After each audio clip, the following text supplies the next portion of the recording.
Welcome to Lakewood Vineyard Church at Home. My name is Matt Shetler and I'm the lead pastor here, and we're so grateful that you're taking time out of your day today. And if this is your first time joining us, thank you. Thanks for stopping the scroll. I know the tendency, the desire to just keep going, especially with videos any longer than 30 seconds. So thanks for taking time to be with us today. And if this is your first time here, we would love to find that out. And so, actually on the right-hand side, if you're watching on Facebook, in the comment section, there's going to be a comment that just says new. If this is your first time joining us, could you just click that like button so we know this is your first time? And we'll just shoot you a quick message to say hello and send you a link to our online Connect card, just to find out a little more information about you and to keep you looped in to what's happening here at Lakewood Vineyard. We're also going to post a link to that online Connect card on the right-hand side of your screen, so you can click that as well too.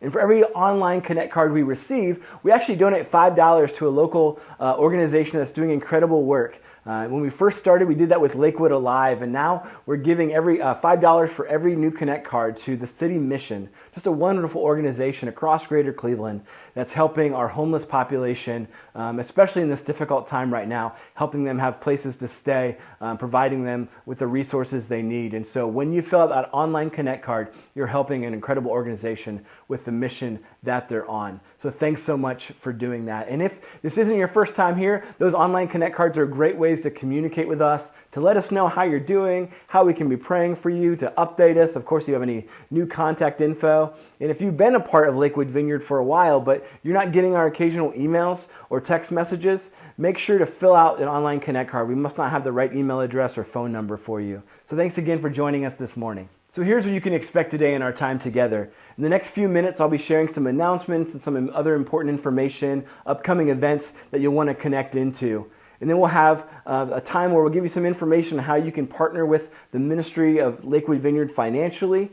I'll pray for us, and then we'll have some time to worship together. Brian and Alex are going to lead us again this week with a couple songs, about 10 minutes. And then I'll come up and I'll share the next message in our sermon series, New Normal. And then after that, we'll have a few moments to take time to reflect and pray, as well as worship together. We're excited that you're joining us this morning. Thanks so much for being with us. So here are just a few announcements. Parents of kids 5th grade and under, we have some wonderful resources for you, like every week on our webpage, lakewoodvineyard.com/vineyardkids. There's worship videos, some teaching videos, some crafts, some questions you can really engage your kids with. This is an incredible opportunity to begin to share the love and hope of Jesus with your kids. If it's been a difficult thing to develop a routine in your home, like for most families, this is a great space to begin to do that. It's not always easy. Our 2-year-old doesn't always want to pay attention, doesn't always work out the way we hope to, but we hope we provided some resources for you to begin to do that on our website. And if you have any questions or run into any challenges, would you just email us? You can email Aaron@lakewoodvineyard.com or Rena@lakewoodvineyard.com, our Vineyard Kids leads. And they'd love to come alongside of you and support you as you're investing in your kids as they're home with you. So here are some things that are coming up. First, this Saturday, we're having First Saturday Prayer. Every first Saturday of the month, we're meeting in person. Now we're doing it virtually on Zoom. But the first Saturday of every month, we meet together for about 45 minutes to an hour. And we just kind of have some time connecting with one another. Even last month on Zoom, we spent some time just catching up, brought our coffees, our breakfast while we're on Zoom together, just sharing how the week's been. But then we'll have a short teaching on prayer, and then we'll spend time praying for the needs in our local community and more broadly as well too. So to get more information about that, to find the Zoom link, follow us on social media. I'll also be sending out an email earlier this week with that Zoom link. So join us if you want to grow in your prayer life, if you want to spend some time praying with others at Lakewood Vineyard about the needs in our community and more broadly. We'd love for you to join us. Community groups. Every Tuesday, Wednesday, and Thursday of each week, we have online community groups going through Zoom. If you haven't had the chance yet to join in, you can find all the information on our website again, lakewoodvineyard.com. Go to join a group. In these groups, there's real life happening. If you've been sitting there wondering, I'm just going to wait until groups meet in person again, we don't know when that is. And so I'd encourage you, jump in now, stay connected. It's one of the best ways to grow in your faith. The best way for us to grow spiritually is to be connected relationally with one another. So jump in on our website, lakewoodvineyard.com, and join a group today.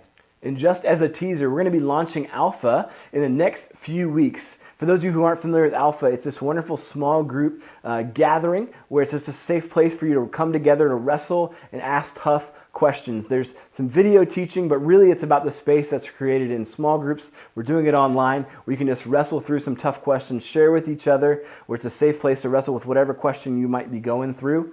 It's wonderful. If you're new to following Jesus or you're just exploring faith, this is a great place for you. We'll have dates and more information to come, but if you have any questions, of course, feel free to email us at hello@lakewoodvineyard.com. We'll let you know all the information you'll need, but just wanted to let you know that's coming. So if you've been wondering, man, where's a place for me to really begin to grow in my new faith in Jesus? I got questions. I'm not sure what to do next. We're going to be launching Alpha to help you with that. And finally, follow us on social media. We would love for you to go on Facebook, like the Lakewood Vineyard page, it's Lakewood Vineyard OH, or jump on Instagram, follow us on there, Lakewood Vineyard OH as well too. It's the way to keep up the most up-to-date information. When we're posting events or gatherings, we'll be posting things on there, online gatherings of course, but that's where you're going to find the most up-to-date information, other posts that we do. So follow us on Facebook and Instagram. We'd love for you to join us on that. And I just want to say thank you. Thank you for your continued support and financial generosity towards the ministry of Lakewood Vineyard. It really is making a difference. When you give back to God through Lakewood Vineyard, it's just a way of me saying, of you saying, of all of us saying, thank you for the incredible generosity that God has shown us. And it is making a difference. When we had to move all of our services online and launch new small groups, there was costs that we hadn't expected, technology and software and equipment that we hadn't expected to have to purchase. But because of your generosity, we were able to do that, to not only continue on where we were, but to grow and see more people engage and be involved. And we're hearing stories of people finding us online or families inviting other families that haven't been able to visit yet in person. So thank you. Because of your generosity, you've made that possible. And there are 3 ways that you can continue to give to Lakewood Vineyard. The first one is text to give. You can text any dollar amount to the number 84321, and they'll get a link sent to you where you can sign up to give that way. You can also go to lakewoodvineyard.com/give, and you can sign up to give one time or on a recurring basis. And then finally, if analog's your way, if you have stamps and envelopes at your house, I don't, but if you do and you'd like to mail in a check, you can mail that check to Lakewood Vineyard, P.O. Box 770208, Lakewood, Ohio 44107. I'm going to take a moment here to pray for our offering, and then we're going to continue on in worship. God, thank you. Thank you for your generosity towards us. Thank you for the gift of your Son, Jesus. Thank you for the gift of new life. Thank you for the gift of your presence to us in high moments and low moments, in moments where we're so confident, in moments of uncertainty like we're living now. God, every good gift we believe comes from you. So would you bless these financial gifts? Would you bless this generosity? I'm grateful, Father, to pastor a community that has been so generous to you and towards this ministry. God, we love you. We ask all these things in your name, Jesus. Amen. Be thou my vision, O Lord of my heart, nor be all else to me, save that thou art. Thou my best Lord, by day or by night, waking or sleeping, thy presence my life. And be thou my wisdom, and thou my true word. I ever with thee, and thou with me, Lord. Thou my great Father, and I thy true Son. Thou in me dwell.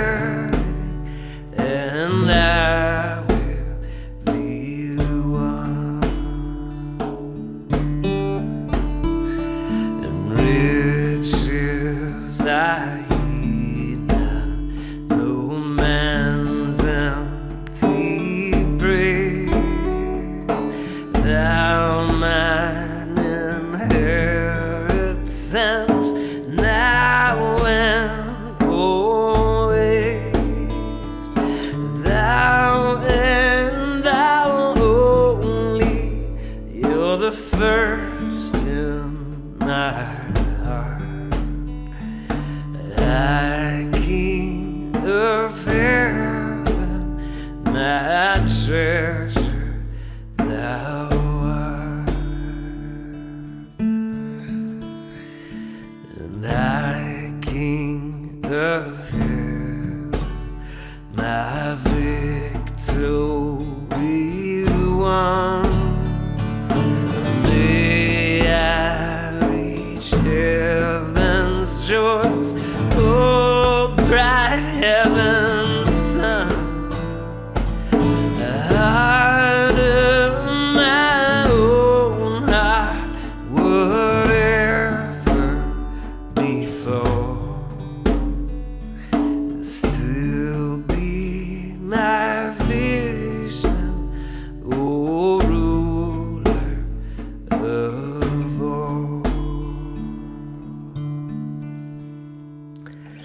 Thou my best Lord, by day or by night, waking or sleeping, thy presence my life.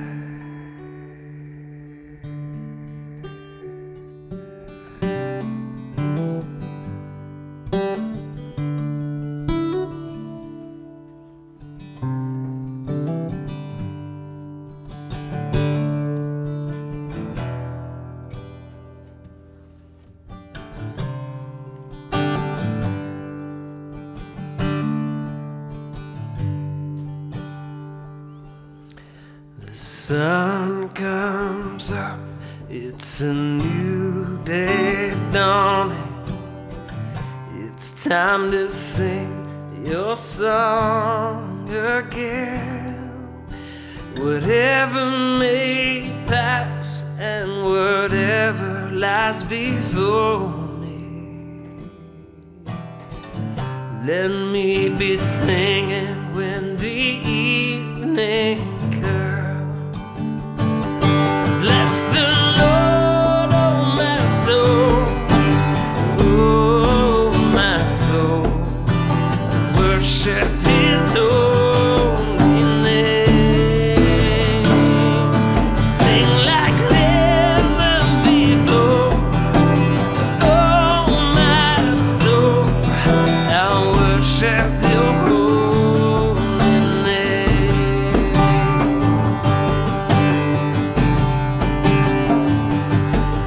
You're rich in love and you're slow to anger.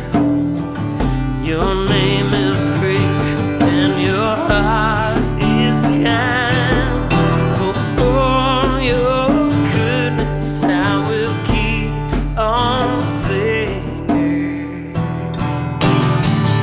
10,000 reasons for my heart to find. Bless the Lord, oh my soul, oh my soul, worship His holy name. Sing like never before, oh my soul, I'll worship Your holy name.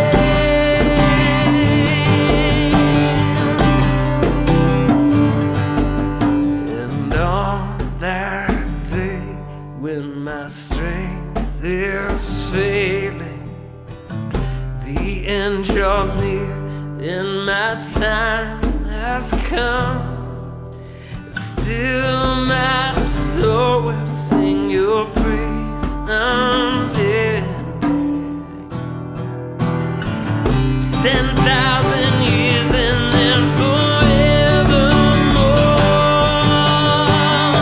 forevermore. Bless the Lord, oh my soul, oh my soul, worship Your holy name. Sing like never before, oh my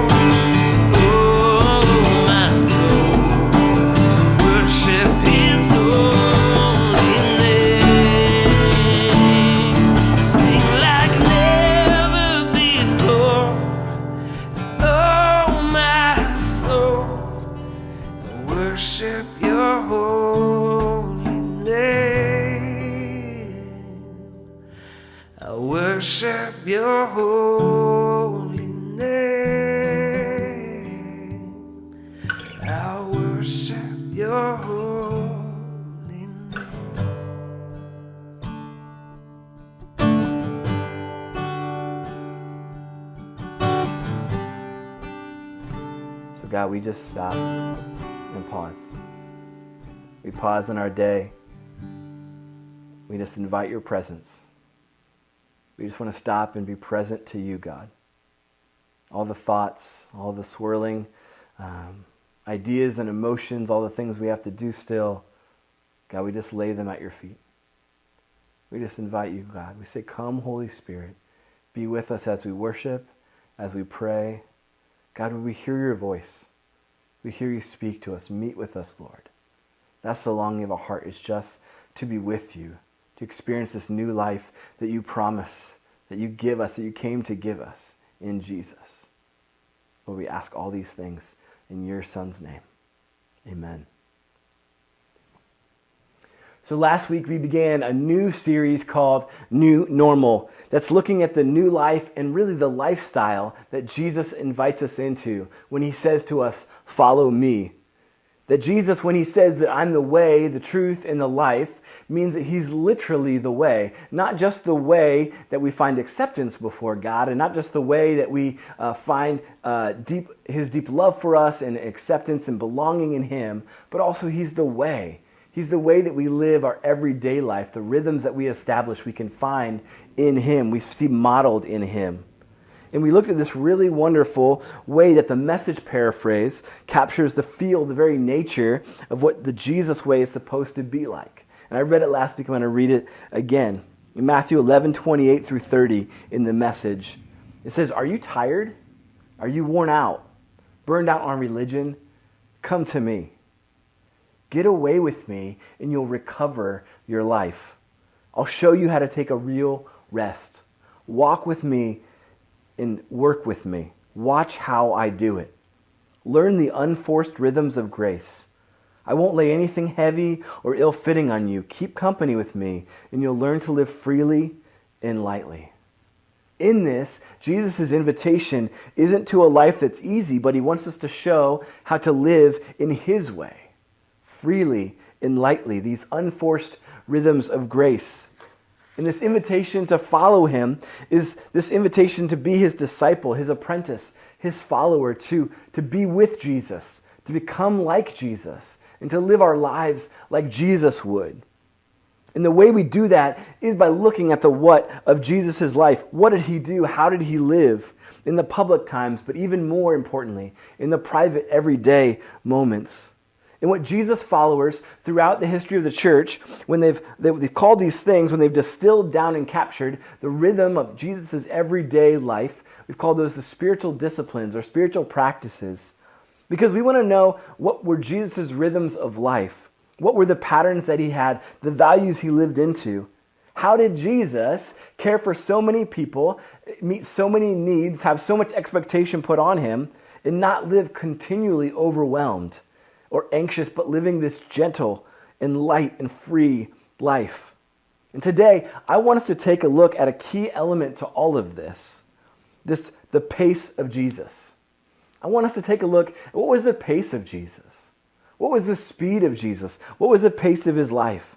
Because the way in which we follow Jesus and his lifestyle matter. Because Jesus had a pace at which he lived, that he walked at, and it was slow. Jesus lived unhurried. Don't get me wrong. Jesus' life was full. He had lots of things to do, important things. But one thing you don't see Jesus ever doing is hurrying. He was never in a rush. This is central to the way of Jesus. So we can't talk about how do we follow Jesus. We can't talk about Jesus' new normal without talking about the way that he did it, the pace at which he did it. But can I be honest? My life frequently feels hurried. I've been described lots of ways in my life, but unhurried is not one of them.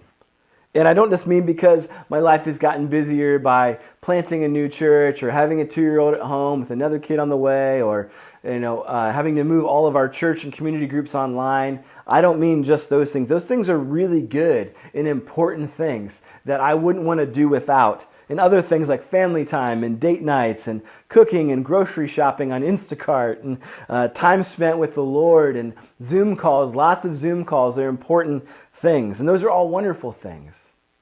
but I can so often find myself in a hurry. I find myself rushing from one thing to the next, even when I don't need to rush. Find myself trying to fit more into a day than I need to because somehow I think they're all essential, they're all important. But even when I have a moment, when I don't actually have something that is immediately pressing to do, I find myself rushing to pick up my phone, to check the news, to check my email, my bank account, my budget, my social media.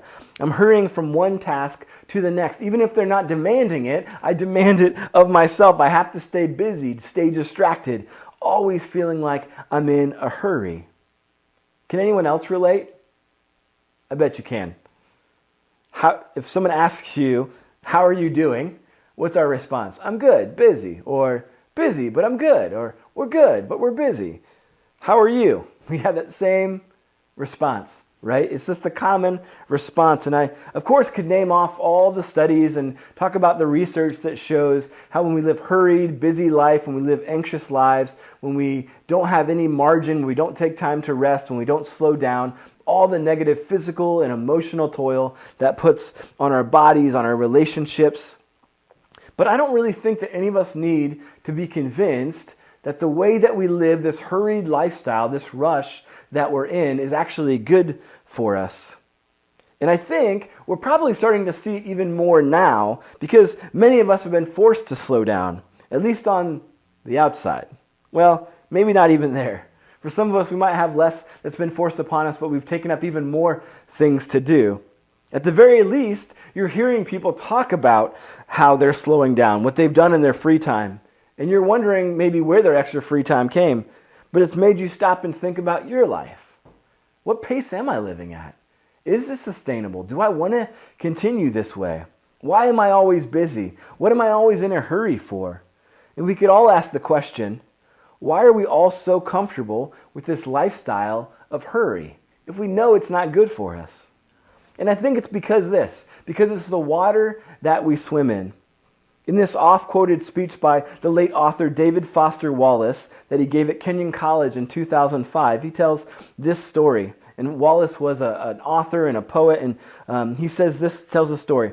There are these two young fish swimming along, and they happen to meet an older fish swimming the other way who nods at them and says, "Morning, boys, how's the water?" And the two young fish swim on for a bit, and then eventually one looks at the other and goes, "What the heck is water?" Wallace's point, and he says this later in his speech, is that some of the most important things that we must see, the realities we live in, are the hardest for us to see because it's our everyday lives. It's just how we live. It's all that we know. And so we don't even notice the hurry that we're living in.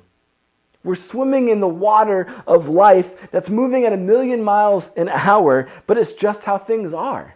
It's just how life is lived. So even if we have an inkling that maybe it shouldn't be this way or we don't want it to be this way, we just don't think there's another way. And so we think it's okay, it's normal, maybe it's not the best, but everyone else is doing it. It's just the way that life is, always in a hurry on the outside and on the inside. And if we do notice it, we just don't think there's hope for change.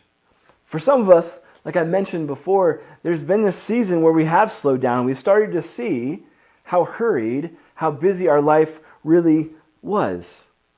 And from some conversations I've had with some of you, conversations I've had with Aaron and others, I think there's a lot of us that are asking this question of what do our lives look like after this? That's why we're doing this series, The New Normal. But one of the common threads that I'm hearing that we're talking about is the hurry, the busyness, the drive to do more and more. One of those conversations I had this past week was with a person whose job has continued to stay busy in this season with even more to do, more on their plate. But that isn't something new to them. They're a high achiever, successful, driven. They've always talked and loved this idea of being busy, of achieving, of accomplishing, of succeeding. They say that's just the way they've defined themselves most of their lives. And they've mostly seen it as a good thing, but the challenge they're finding more and more is that they can't turn it off. It's not just a work thing where you can just always be busy, always in a hurry, always trying to do more. It just begins to consume you. So that, how do I turn it off? when it's so core to your identity, to your worth, to your value, how do you shut something like that off? That hurry, that busy, that drive. Another friend I was talking to, they actually were recently furloughed from their job, and they're in their early 20s, and they were furloughed from their job, and they were asking this question of, or just really realizing, like how much they've defined themselves by the busyness, by the work of their job. And now that they don't have it there, they're asking this question of, who am I? What do I do now with all this time? They're asking great questions, and it seems like for both of these conversations, they're really saying, God, what do you have for me in this season? Where's the hope for change? But this question of who I am if I'm not busy, if I'm not hurried, if I'm not always going and achieving or accomplishing, or who am I? That's a big question. If my schedule isn't really full, what does that say about me? But even when things slow down like right now, we don't know how to slow down inside. And I think we can all relate to this, right? Especially as we're home more now. Life may have slowed down on the outside, but we're struggling to slow down on the inside. Because inside, we're still going that 1,000,000-mile-an-hour pace. Going from thing to thing, maybe from work to teaching our kids, to a Netflix binge, to making dinner, to scrolling on social media, back to work. We're just filling up all our time with busyness, with hurry, with noise. We're still not slowing down, whatever your routine is. And of course, there can be a healthy kind of busyness like I talked about before, where our lives are full with things that matter, that are important. But the problem is that so often they're not filled with things that are important. So often they're not filled with busyness, that things that are central to the values we have, the things we care about, because we're entertaining ourselves or overworking or numbing ourselves out. See, the problem is when we have too much to do, and the only way to get it done is to hurry. Always in a hurry. So let me ask you a question. I'd love for you to comment on the side in the comment section, and we'll take about 30 seconds. There'll be a timer on the screen, but I'd love you to answer, why do you think we as Americans are always in such a hurry? Why do you think we're always in a hurry? Why are you always in a hurry? So let's take 30 seconds to answer that.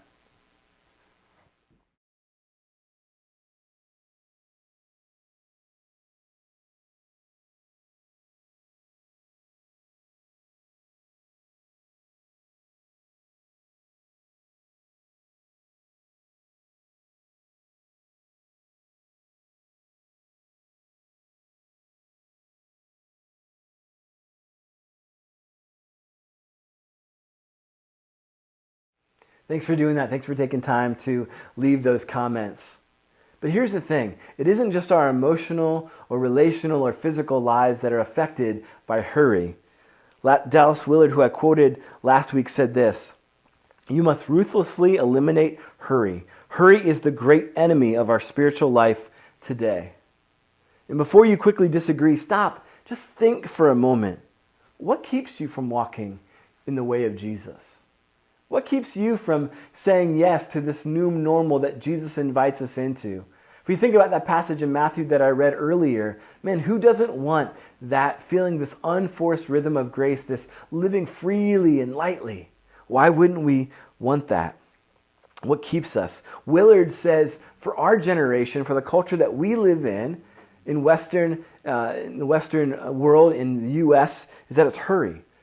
It's not hurry for every generation, but for our generation, our culture, it definitely is hurry. So if we want to experience this new normal with Jesus, if we want to learn how to live His way, with this grace that's just overflowing in an unhurried way, if we truly want to become His apprentice and follow Him, to follow His lifestyle, then we have to see the enemy that's fighting against us.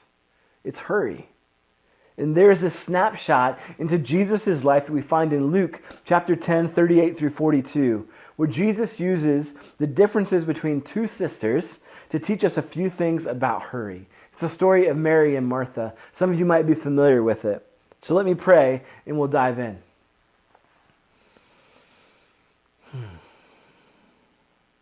Lord, we are grateful that you continually want to meet with us. We just pause again as we gather to just be present to you. Lord, we ask you to speak to us. As we listen, as we engage, would we hear your voice? Holy Spirit, would you show us the things in our lives that you're inviting us to slow down in, to let go? Those things that you're saying are keeping us from this new normal, this Jesus way. God, would you show us? Would you give us hope for change? Give us hope, God, to walk with you more intimately, more closely. Just ask all these things in your name. Amen. Luke 10:38 through 42. As Jesus and his disciples were on their way, he came to a village where a woman named Martha opened her home to him. She had a sister named Mary who sat at the Lord's feet listening to what he had said. But Martha was distracted by all the preparations that had to be made. She came to him and asked, "Lord, don't you care that my sister has left me to do the work by myself? Tell her to help me." "Martha, Martha," the Lord answered, "you're worried and upset about many things, but few things are needed, or indeed only one. Mary has chosen what is better, and it won't be taken from her." Can you feel the tension in this story? I can. Just imagining Martha rushing around, trying to get everything ready, getting the food prepared, getting the wine prepared, making sure everything is clean, kind of dusted last minute, everything's reorganized, that pot that had been out of place, putting it back in the right place again. She's rushing around everywhere. And we think that we rush around in our homes, and it's easy for me to imagine because that's what I do when I know people are coming over. But in that culture, hospitality was even more important. It was central. If someone came to you, even that you didn't know, and needed shelter or food, you were obligated to at least provide what you could to them, to care for them, to show them welcome. And so when Jesus, their rabbi, their teacher, comes to them, they're honored, and Martha wants everything to be perfect. And of course, we don't know how much time Martha had to get ready, but we know that she's rushing around. She's distracted by everything that she had to do. And it doesn't take us very long to get to these two really distinct pictures forming of Martha and Mary. Because here we see Mary sitting with Jesus, learning, focused, unhurried. You can just hear it as you look at the scripture text. And here is Martha, busy, hurried, distracted. And we find out that Martha, she's blind to what's happening in her own home. Martha has Jesus in her home, but she isn't present in the moment. Here's Jesus, and the only thing she thinks about is what needs to be done, what needs to be prepared. And that's what hurry does to us. This is what distraction does to us. See, Martha is completely missing what's actually happening in her home. Her teacher, her rabbi, her Jesus, her Lord is right there. And instead of spending time with him, she's busy doing all these things for him. And when we're distracted, when we're hurried, that's what happens, is we're not fully present. We have one eye on what's happening and one eye on what we think we should be doing or the next thing we need to do. And for us, I think, maybe not for Martha, for sure not for Martha, but for us, one of the things that most distracts us is probably, maybe you're watching this right now on it, is our phone. It's in your pocket or right next to you. One recent study that I read said this, that the fall of last year, there's a study done, and the average American picks up their phone 96 times a day. That's once every 10 minutes during our waking hours. That's a 20% increase from a similar study done just 2 years before. But for Gen Z, ages 18 to 24, they use their phones 2 times as much as the average American. But here's something encouraging I found in that survey, is even though they use it twice as much, they're actually more likely to be aware that they use their phone too much. 68% of them say that they use their phone too much and are actively trying to use it less. I don't know how successful they're being, but at least they're aware. But do you read that? The average one of us, no matter what age we are, is picking up our phone once every 10 minutes. Even when we actually aren't busy or in a hurry, we're looking for something to do. We need something to do, something to distract us, something to keep us occupied. Because everything's racing. We're always moving. We're always in a hurry. We're constantly going from one thing to another, from one place to another task, to distraction, to entertainment, to the next work project just to get ahead. And in the in-between, we're jumping on our phone and we're scrolling through social media. We're checking our bank accounts, checking our emails. And this is Martha. Martha's hurrying from one task to the next, completely missing Jesus in her own home. And here's why I think this matters. This is why I know it matters in my life, and I know it matters in your life. It's because hurry and love are incompatible. They're just incompatible. It feels nearly impossible to love someone when you're always in a hurry? If you don't believe me, think about your own life. It doesn't take long for me to think about in my own life some of my most terrible moments as a human being, for sure as a husband and a father and even as a friend, has come when I've been in a hurry, when I've been rushing around. I'm sure you can relate. I'm sure even now you can think of examples or stories where you wish you just would have slowed down. You just wish you would have been more present to your son, to your daughter, to your friend, to your parent, to your neighbor who is in need, but instead you were hurrying. But that's because hurry is completely opposed to love. John Mark Comer, the author of The Ruthless Elimination of Hurry, points out that the Apostle Paul's famous description of love in 1 Corinthians 13, that it begins with love being patient. It's the exact opposite of hurry. And the reason that is that love has a speed. Love has a speed, and that speed is slow, unhurried, peace. Jesus, over and over again in the Gospels, is on his way somewhere and finds himself interrupted by someone with a need. And what does he do? He stops. He notices them. He takes time to listen to them, to care for them, to heal them, to provide for them. He certainly could have said, and I'm sure no one would have blamed him, if he would have said, "I'm so sorry, but I can't pray with you right now. Can we schedule a time to connect? Next time I'm passing through, I'm actually going to be having this meeting. It's actually kind of like on a mountain, and I'm going to preach this really great sermon. I'm thinking about calling it like the Sermon on a Hill, something like that. But you should really come by then, and let's pray. I'll have time then." Jesus didn't do that. No, instead, Jesus was never in a hurry. He was able to stop. Because he wasn't in a hurry, he was able to take time and show the sick and the marginalized and those in need his love that he has for them. See, but Martha, in this story, she misses it. She misses the opportunity to be present to Jesus. And she wants to bring Mary, her sister, into the joy that she's experiencing. So she goes to Jesus and complains to Jesus about her sister. But really, as I was reading this, I'm like, really, it's less of a complaint about her sister. And actually, she's complaining that Jesus isn't doing anything. Can you imagine going to Jesus like, "Don't you see what's happening?" As if Jesus isn't aware. But here's the thing. As a woman, Martha is simply living up to the cultural norm and expectation that was for her. What was expected of her? She was expected to take care of all the domestic responsibilities. She was expected to provide food and care and getting lodging together if that was needed. Only men were supposed to sit at the feet of a rabbi, of a teacher, because only men could be disciples of a rabbi. So when Mary chooses to sit at the feet of Jesus, it isn't just that Mary is being lazy or not wanting to work hard. Mary is actually saying, "I'm choosing to become a disciple, an apprentice. I'm choosing to learn from Jesus, to sit at his feet," a place that only men were supposed to be. See, Martha misses it. She misses that Jesus was inviting Mary, had invited Mary to sit there. She misses it. She misses the opportunity to take this place that other women wouldn't have ever believed that they could have.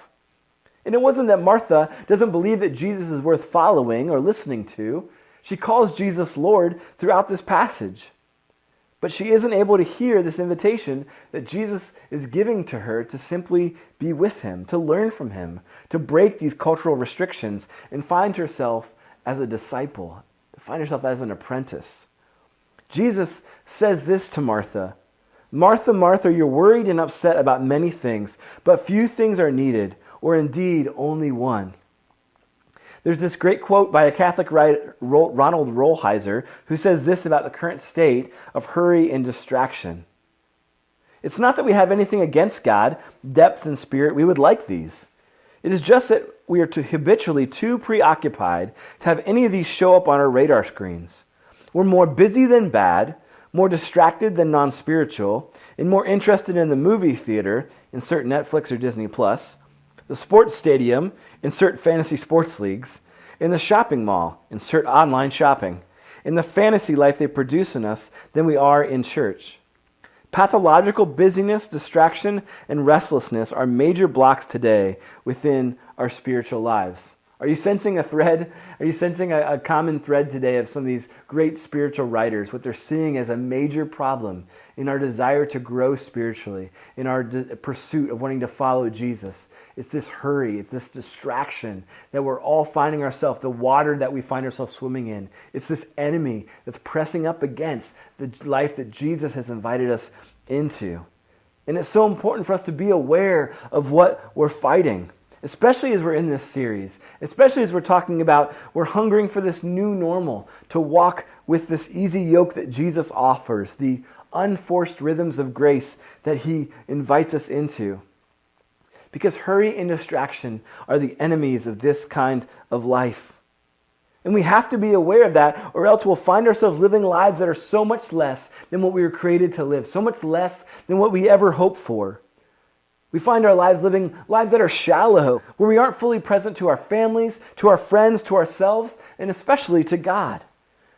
Because a life of hurry kills a life of love. Love has a speed, and it's slow. After Jesus points out the state of Martha's soul and how she's missing the whole point, he then says in verse 42, Mary has chosen what is better, and it won't be taken from her. See, Jesus defends Mary's choice, and he protects her from what Martha wants to project on her. See, Martha wants to project on Mary the same expectations that she's feeling, the same hurry, the same voices that she's experiencing. She wants to place them on Mary, but Jesus is saying, no, I'm not going to take the better thing that Mary has chosen. I love that. I love that he wants to protect this thing that Mary has chosen. See, because Mary isn't distracted, she's present to Jesus. She's able to see what's most important in these moments. She's able to choose what is better. What's the most loving thing to do in that moment when Jesus is there? And why? And I said it before, but it's because love, it has a speed, and it's slow. It's so difficult to love others when we're constantly in a hurry.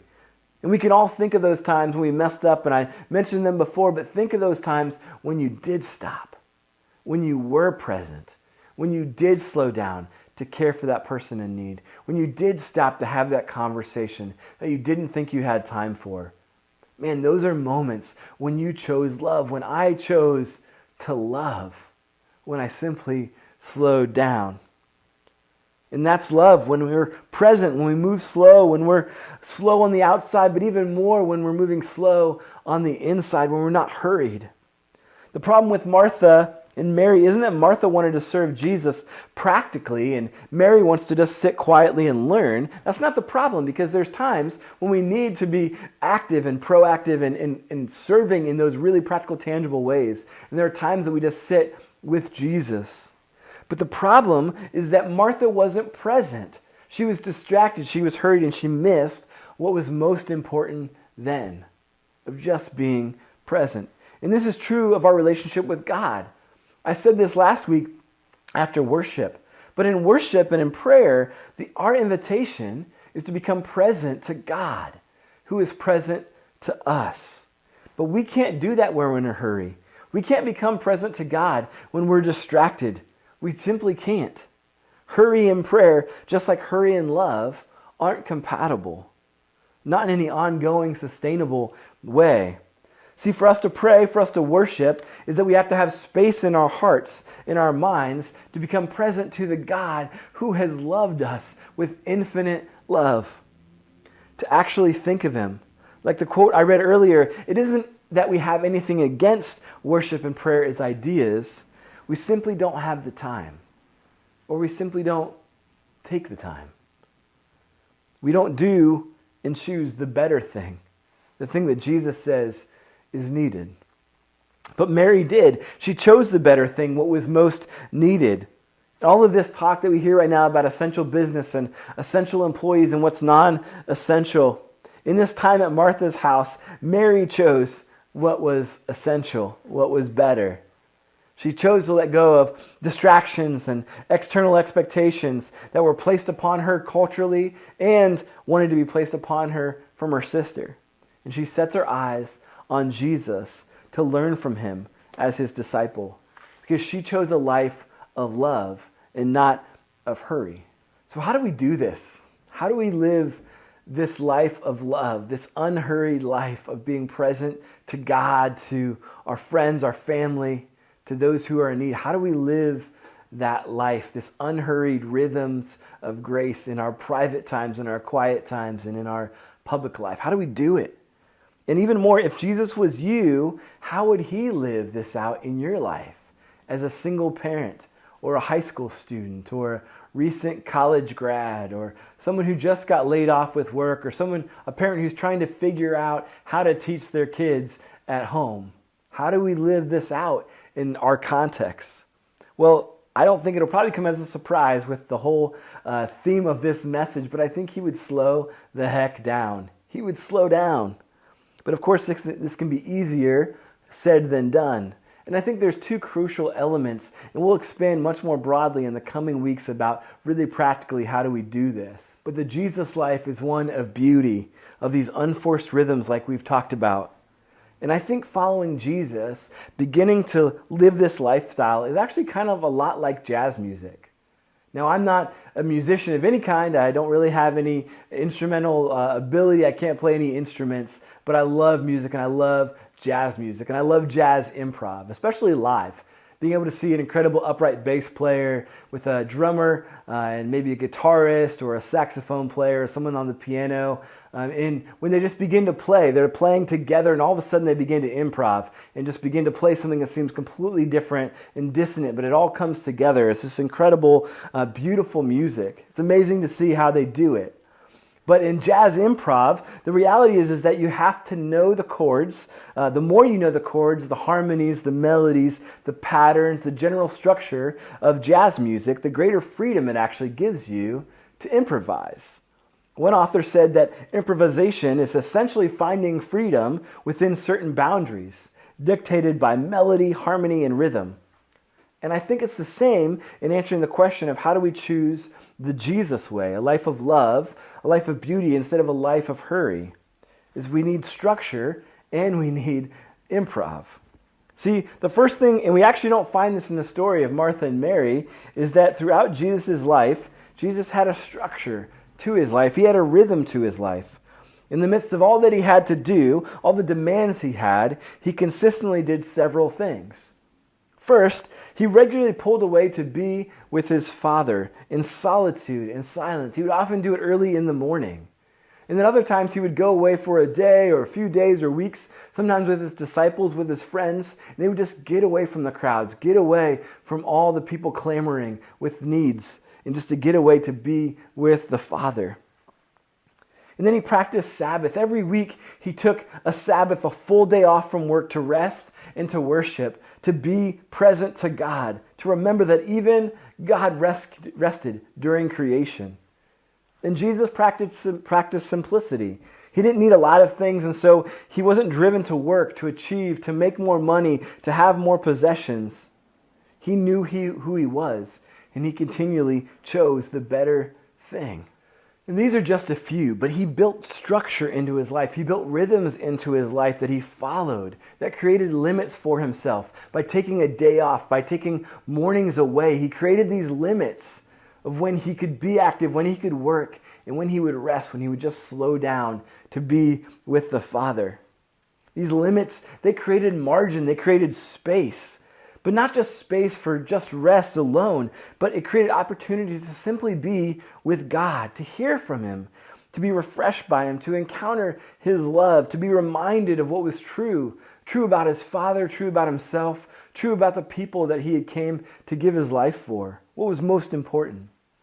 And because of this structure and rhythm, he was able to do what's next, to improv. And what do I mean? Well, we do see this in the story of Mary and Martha. Because Jesus says that Mary chose what was better. But it was what was better at the moment. But I'm confident that Jesus didn't have anything against a home-cooked meal or a clean house. Jesus isn't opposed to you having a full-time job or responsibilities or having a schedule of important things to do, of taking your kids to sports practices or going to the gym to work out. So if that's the case, if there aren't just most of the things that we do aren't just in themselves bad, How do we know what is most important? Well, Jesus said this in John 5:19, and he said that he only does what he sees the Father doing. How did he know what the Father was doing, what God was focused on in the moment? Like Mary chose what was best in the moment. How did Mary know? How did Jesus know what was best? How did he learn to be present to God in those moments of decision and potential for hurry? How did he know what this life of love consistently looked like in these moments of pressure? Well, it was because of the rhythm that he had established, the structure that he had in place, where he had learned to hear the Father's voice in the quiet, in the rest, in the slow, so that in the moments of demand, he knew what it was the Father was doing, what the Father would have him do. He could hear his voice. He could know what God cared the most deeply about, the better thing. But Jesus could only improv and be flexible in the moment because of the rhythm and structures he had in place. So what would our lives look like if we began to take this invitation seriously to follow Jesus in his new normal? One is that we would resist hurry. We'd acknowledge that hurry was the enemy of love, and so we'd work ruthlessly to eliminate hurry in our life. We begin to set these rhythms in place, these rhythms of Jesus, so in the moment we too can know what it is the Father is doing and partner with him to choose what's better. And I think we could see our lives take on this whole different quality that we each secretly, or maybe not so secretly, are longing for, this new normal that our hearts are crying out for. One that's present to God our Father, one that's present to those we love, and one that's present to those who are in need. This would be the life of love, living slow and unhurried. So as Brian and Alex come to lead us in a final song, I just want to take a few minutes together as they worship for us to just reflect and ask God to show us what that thing is that's driving us. So often in hurry, we're usually hurrying because we're rushing towards something, success, achievement, proving ourselves, earning more, or we're running from something. We're running from a hurt, a pain. We're running from some experience, trying to distract ourselves. And if we just keep going, we don't have to pay attention to it. So in these moments, we just ask God, Lord, what am I doing? Am I running to something that I think will satisfy me in my hurry? Or am I running away from something? And just bring that to him.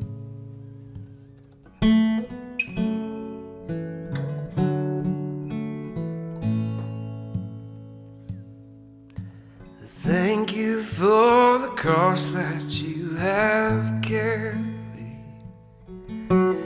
Thank you for your blood that was shed.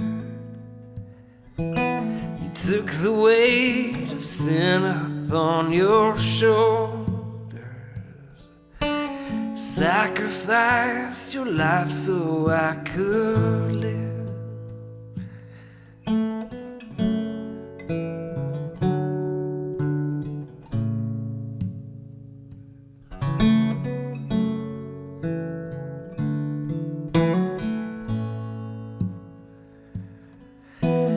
Thank you for the cross that you have carried. Thank you for your blood that was shed. You took the weight of sin upon your shoulders. You sacrificed your life so I could live. Now nothing is holding me back from you, Redeemer of my soul.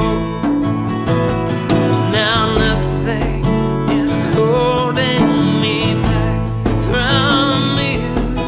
Your love will never let me go. Thank you for your death and resurrection. Thank you for the power of your blood. I am overwhelmed by your affection, the kindness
that we're living in your kingdom.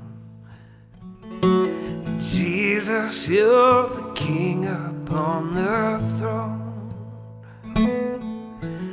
Thank you for the way you always love me. Now I get to love you in return. Now I get to love you in return.